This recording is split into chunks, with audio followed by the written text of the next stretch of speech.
Hello everyone, and I'm here with more ITX-Llama game test. This time, I'm diving into some classic Windows 3.1 games, but let me tell you, Windows 3.1 holds a very special place in my heart.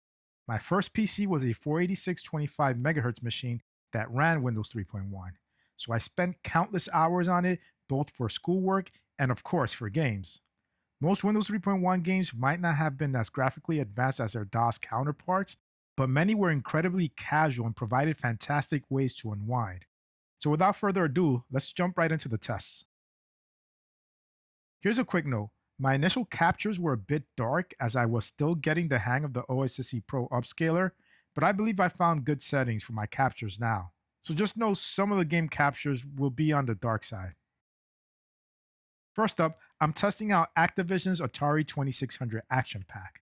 This is a fantastic compilation of Atari 2600 games. According to a Vogon's post, each game executable actually includes an Atari 2600 emulator, and you can even patch them to accept your own games. But today, I'm just sticking to the official titles. At first, I was a little disappointed with the frame rate, but it turns out each game is set to 15 frames per second by default. But good news, I was able to bump that up to a smooth 60 frames per second in the game settings.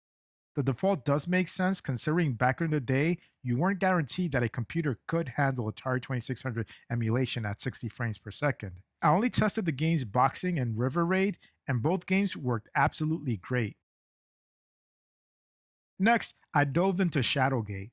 Full disclosure, I have no idea what I'm doing in this game, and I was primarily testing it to see if it would run, because I heard good things about it. But I definitely want to put some real time into it and actually play it properly.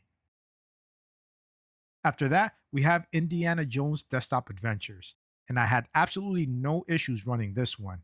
It was smooth sailing. Then I moved on to Operation Interscape. I've read some really good things about this game, so I thought you all would love to see if it runs.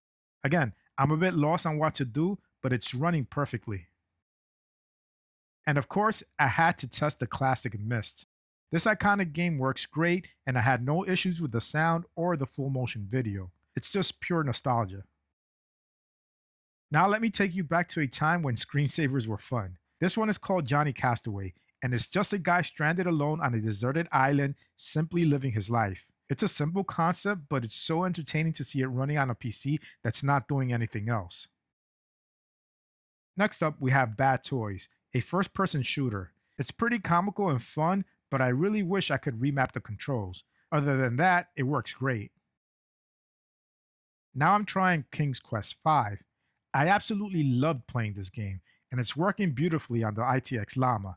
However, on some screens, there is a slightly longer than usual delay for the voice to start playing, but it's a minor hiccup. And finally, here is an impressive Windows 3.1 racer, Al Unser Jr. Arcade Racing. This game is an absolute blast, and the graphics are seriously impressive for a Windows 3.1 title. Best of all, it runs without a single hitch, so you can dive right into the action. So that's it for today. So far, these Windows 3.1 game tests have been a success. I still have a lot more testing to do, so please let me know in the comments if there's any specific games you would like me to test out. Anyway, don't forget to like, share, and subscribe, and thanks for watching, and I'll speak to you next time.